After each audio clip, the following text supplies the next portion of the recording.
Ron Stallworth here. Messages. My murderous son. I've got to make an impression, darling. Hi, my name is Eric Singer, and I'm back. Eric is still spending his days being a dialect coach for film and television. Let's talk about some more idiolects. What's an idiolect? An idiolect is one individual person's way of speaking. So let's look at some more actors playing real people. Rami Malek, Freddie Mercury. We're four misfits who don't belong together, playing to the other misfits. The outcasts, right at the back of the room, who are pretty sure they don't belong either. We belong to them. Well, this is amazing. This performance deserves every plaudit that it got. Thank you. Let's talk about a couple specific speech things. First of all, I don't think I've ever talked in one of these videos about prosthetics. But of course, prosthetics are incredibly common, especially when actors are playing real people. I've got to make an impression, darling. You look like an angry lizard. You can change the look and shape of the face with prosthetics, and of course, that's going to affect the way the actor speaks. Well done, Columbo. In this case, it's hard to imagine playing Freddie Mercury without those teeth. Yes, of course. Of course, it takes time to get used to something like having prosthetics in your mouth. Something interesting about the way he does adapt to this, there's that very immobile upper lip. You can see that in Mercury here. I didn't really think we were going to last that long. I mean, you never think about it. And here's Malek. I'm going to be what I was born to be, a performer. Let's talk about one more little detail, which is Freddie Mercury's S sound. An S sound is a sibilant sound. Mercury's S is a hyper-sibilant sound, which means it's higher pitched. People want to be entertained in various ways. The way you get that is by moving the tip of the tongue, if that's the part of the tongue you're using to make the S sound, closer to the teeth. The lights. And what's interesting here is that those teeth are further forward than they might be in somebody else. Mercury. Easy to sort of say I'm a big star. Malek. Then we'll punch a hole in the sky. Wow. Claire Foy, Queen Elizabeth II. 25 years ago, 25 years ago, my grandfather broadcast the first my grandfather broadcast the first of these Christmas messages. So Claire Foy's accent here is clearly a kind of antique RP. RP is received pronunciation. It's that accent we associate with the British upper classes and upper middle classes. Queen Elizabeth II has a very heightened RP accent.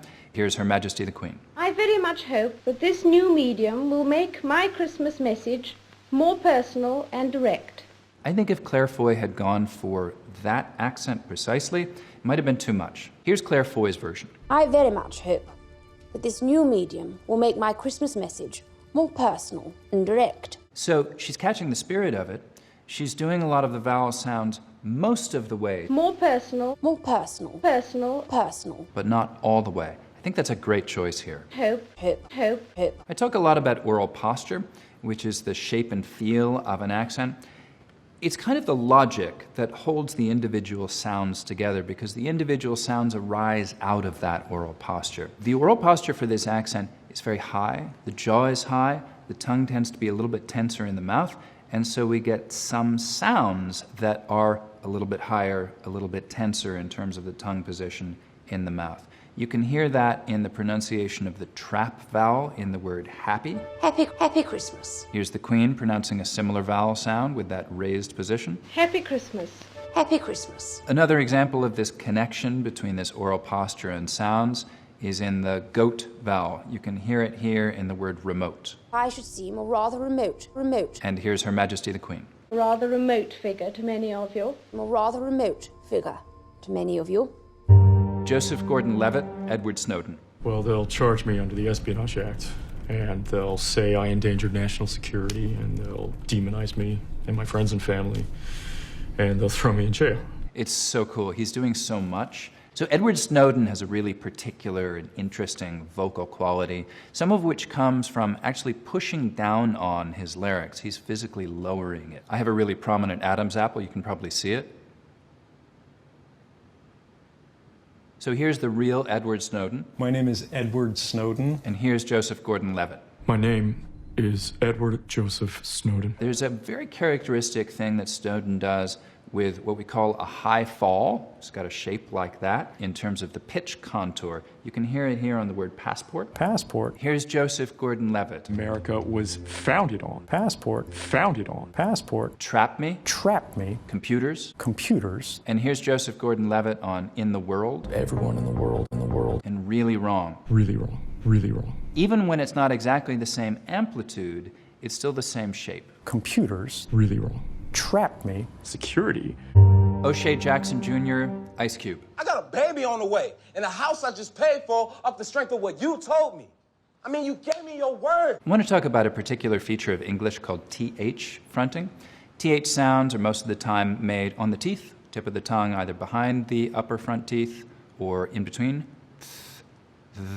When those sounds are realized as more of an F or V sound, so with the lip in the teeth, so vis, vos, or mouth, roofless, we call that TH fronting because it's a little further forward. So Ice Cube demonstrates TH fronting here in the word ruthless. And the ruthless posse, the roof. And in this rap, he demonstrates the same thing in ruthless and in toothless. Right, left, you're toothless. Damn, they ruthless. Roof. Here's O'Shea Jackson Jr., Ice Cube's real son, doing the same thing in this rap on one of those two words, but not on the other one. So Ice Cube is his actual dad. Apparently he had a lot of input into the performance in all kinds of ways. So I think that's cool. Are we finished here? Gary Oldman, Winston Churchill. We shall fight on the landing grounds. We shall fight in the fields and in the streets. This is an extraordinary performance. Churchill's S sound was kind of the opposite, in a sense, from Freddie Mercury's S sound. Various ways. Parties. It's not hyper-sibilant, it's hypo-sibilant. So it's lower pitched. And the way that happens mechanically is that the part of the tongue that's making that S sound is a little bit further away from the teeth instead of being closer to it. Further away you get, the lower the pitch is. Exertion. You could try that yourself. Move the part of your tongue that makes your S, tongue tip up, tongue tip down, closer to your teeth, and then further away.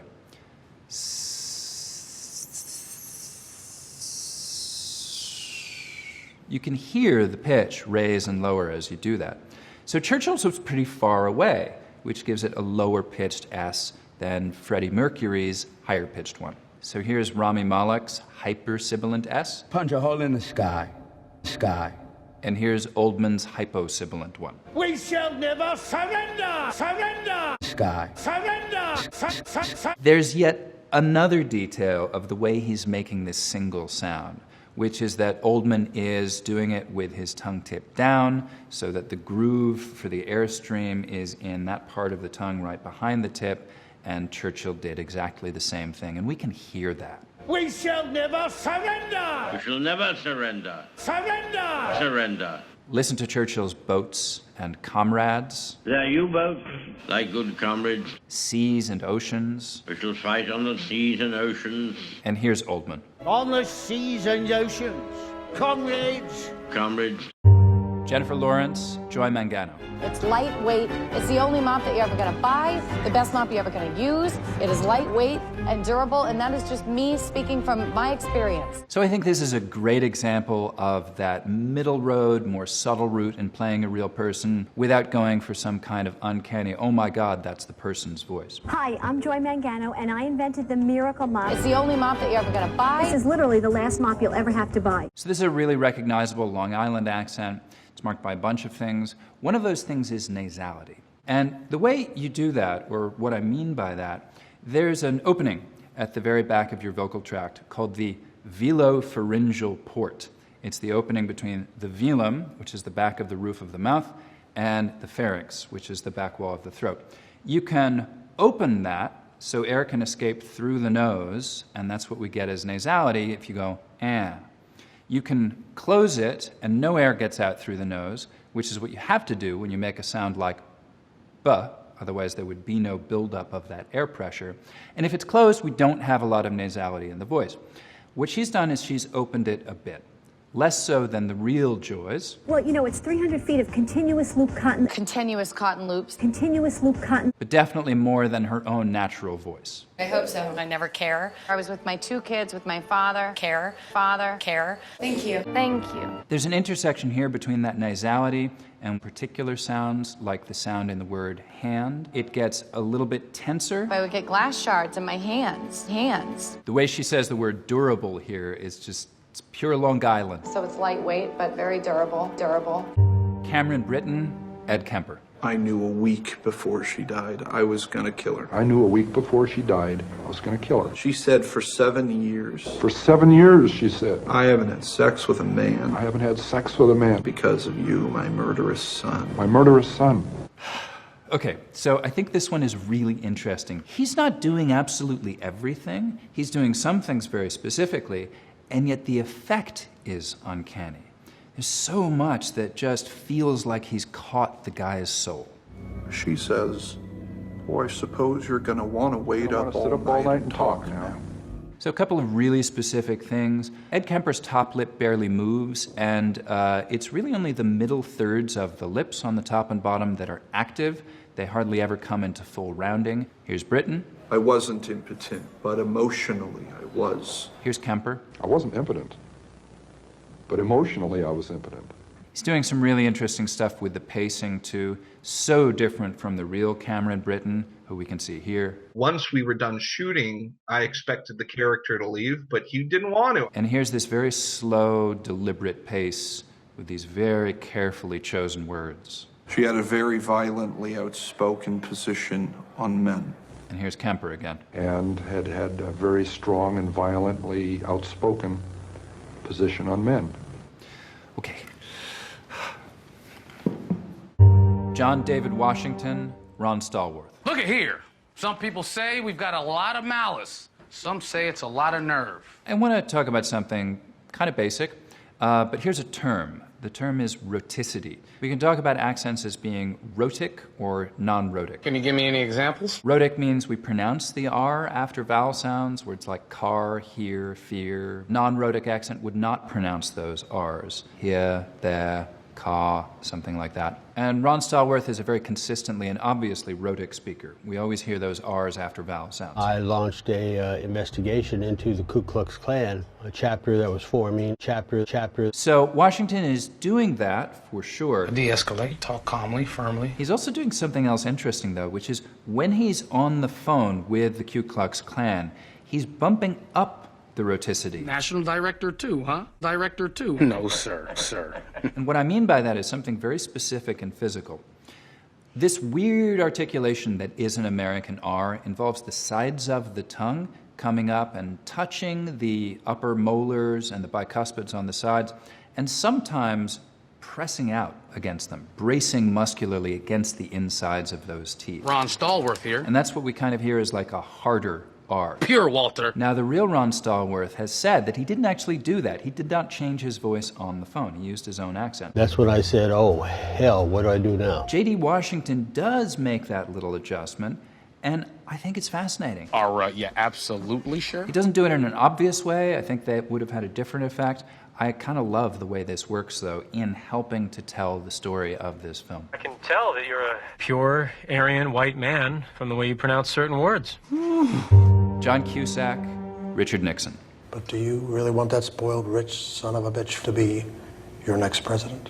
That isn't for me to say. Could be disastrous. That's exactly what's going to happen. So I think there's a few ways of approaching this.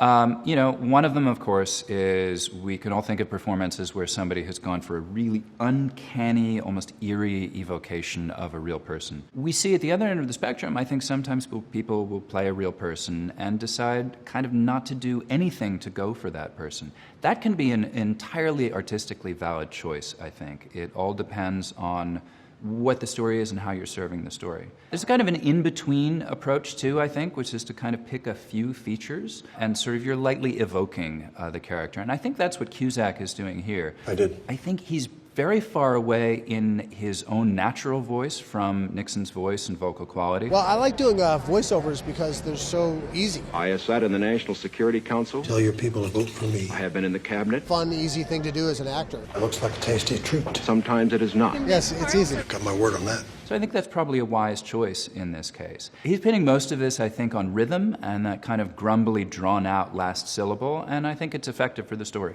Thank you, Cecil. All right, let's look at another Nixon now. This is about the Watergate nonsense. Well, I'm not a crook. I've earned everything I've got. I had nothing to do with it, okay? So I think there's kind of a standard model Nixon. We've seen a lot of Nixons, things like this. The CIA has no policy except what I dictate to you. Or this one. If you really want to get inside Dick Nixon's head, you have to use a proctoscope. One of the things that I think a lot of these include is this very characteristic oral posture, which has to do often with the sort of the lengthening of the tube, that is the vocal tract, in part by tensing the cheeks in, and sort of squishing the lips forwards with a lot of relaxation in the middle thirds of the upper and lower lips. Well, let me tell you something. I have never profited. They're the liars here, you know. I welcome this kind of examination. It won't protect them from me. Another thing he does, though, that's a little bit subtler is there's a little bit of what we call a pharyngeal squeeze, which is a kind of tension or squeezing, narrowing in the throat, back sort of behind the various parts of the tongue and mouth. And he does that especially on R sounds after vowels. You can hear it here in 24, for instance. At the age of 24. So here's Nixon doing it in the words require and quitter. A require, a quitter. At the age of 24. So that's a really neat and fine detail, I think. They trust me. And one more Nixon, here's Frank Langella. You gotta do a lot of things sometimes that are not always, in the strictest sense of the law, legal. So I think there's another way to play a real person that I didn't mention, which is to sort of slightly heighten everything. Look, let me just stop you. Let me just stop you right there. Right there. We usually see this in comedy impressions. This is not, obviously. This is a really serious performance. And I think a brilliant one, but it is interesting to notice the way he's kind of taken each feature, each of these characteristic things, and just heightened it slightly, sort of turned the dial up to 11. When the president does it, that means it's not illegal. Well, when the president does it, that means that it is not illegal. Let's just look at Langella's lip corners here and compare them to the real Nixons. I had no knowledge of the fact that it was going to be paid. So all of these features are there, but in the real Nixon, maybe slightly more subdued. And I have to carry that burden with me for the rest of my life. For the rest of my life. I let the American people down. I let the American people down. My political life is over. My political life is over. Felicity Jones, Ruth Bader Ginsburg. 100 years ago, Myra Bradwell wanted to be a lawyer. She had fulfilled the requirements for the Illinois bar, but she wasn't allowed to practice because she was a woman. There's so much that is wonderful in this performance. I am going to be picky here and just pick one thing out. Ruth Bader Ginsburg's native Brooklyn accent is consistently non-rhotic. Use the word gender to become a father with a partner. And Felicity Jones does a great job of that right here. Myra Bradwell wanted to be a lawyer. But moments later, she has a very rhotic pronunciation of the word bar. Filled the requirements for the Illinois bar. We wouldn't expect to find that in a non-rhotic speaker. I'm asking you to set a new precedent. Claire Danes, Temple Grandin. I could see the world in a new way. I could see details that other people were blind to. Everyone worked hard to make sure that I was engaged. I think this is wonderful. It's a fascinating performance. There's so many details. I could see details. Physically, eye movement, and certainly speech-wise. Autism is a neurological disorder. No, I'm autistic. Today, Einstein would be diagnosed with some kind of autism. Well, I didn't speak until I was 4. No speech until age 3. Just to zero in on one thing, which is she's changed the direction, the orientation of her tongue tip when she makes T, D, N, S, and some L sounds. Claire Danes normally makes these sounds with her tongue tip towards her alveolar ridge, that gum ridge behind the teeth. Thank you so much, Mateen. Whereas Temple Grandin used the blade of her tongue which is the bit of the tongue right behind the tip. So the tongue tip is oriented down, and it's the blade of her tongue that's making contact or getting close to that alveolar ridge. You can hear that here. To entertain a kid one time. Teen. And Claire Danes has adopted that completely. Kind of a hard thing to change. That takes a while. Blind to. Amazing details. Adrian Brody, Salvador Dali. I paint you with sad eyes and big lips melting over the hot sand with one tear. So that's ridiculous, right? I mean, completely over the top. Here's the real guy. If you do it in the ordinary way. So he is too. He was immensely theatrical. Very good, very good. Yes. So what do you do with that? Do you tone it down because it's going to seem like too much? Yes. I think it depends. Yes. In Midnight in Paris, Owen Wilson travels back in time and meets all his heroes, and they're all larger than life. So I think this fits in with that. Salvador Dali, in real life, was kind of larger than life. Horn of rhinoceros. And the rhinoceros. So of course he is in the film, and it serves the story. Very good, very good. So we talked before about Winston Churchill's tapped R. There's another kind of R that makes contact with that gum ridge, and that's a trilled R, so in this case it's going to make contact a few times. Rhinoceros. Rhinoceros. Spanish has both kinds of R. The tapped R is spelled with a single R, and the trilled R conveniently is spelled with a double R, so you can make a distinction between a word like perro and perro. Dali does a trilled R here. Tremendos. And Adrian Brody, in very theatrical-seeming fashion, because it's really theatrical to trill an R in English, but Dali did it. Here's Brody. Suspender, ender. Christian Bale, Dick Cheney. I think you cannot be blown off course. I think you cannot be blown off course. So Bale has actually said he wasn't going for an impression of Cheney, I guess an uncanny evocation of the guy. Focusing on what's the essence, you know, not wanting to do just an impersonation. But there's so many fine and accurately observed details here. Physical things, that sort of tilt of the head, the way the head alternately sort of nods side to side and comes forward in a nod for emphasis. Things like his vocal quality as well, and of course that lip that's raised up on one side into a kind of a sneer. Here's something really fine. Look at the way the lips spread quite wide together with that head nod for emphasis. Here in Bale's performance on the word that. You gotta deal with that. And on the same vowel sound in Cheney in the word asked. And asked them if we thought with that. Michelle Yeoh, Aung San Suu Kyi. Have you heard anything yet? Quickly, before they cut the line. I think one can sort out a lot of problems. Is there any sign at all that they will let you go? I'm very much in favor of negotiations. Okay, so there's something here that is really a high wire act. Michelle Yeoh delivered Aung San Suu Kyi's speeches in Burmese, a language she doesn't speak.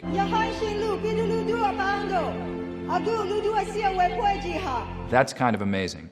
I'm not sure her Burmese is perfect. Some Burmese speakers have said it's a little weird. Nevertheless, an incredibly impressive thing to have attempted. Thank you. Her accent in English is a little bit inconsistent, and I think this is one of these cases where the actor really would have needed an enormous amount of support and a lot of time. I'd say 6 months to prepare for something like this when you include those Burmese speeches.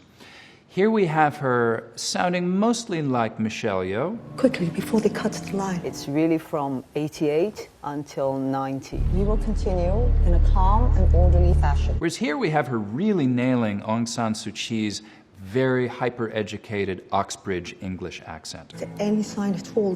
They all have a stake. All have a stake in the future of this country. I've never actually spoken in public before. Anyway, if she didn't have the proper support and time, which I really doubt she did this all on her own, still a really impressive job.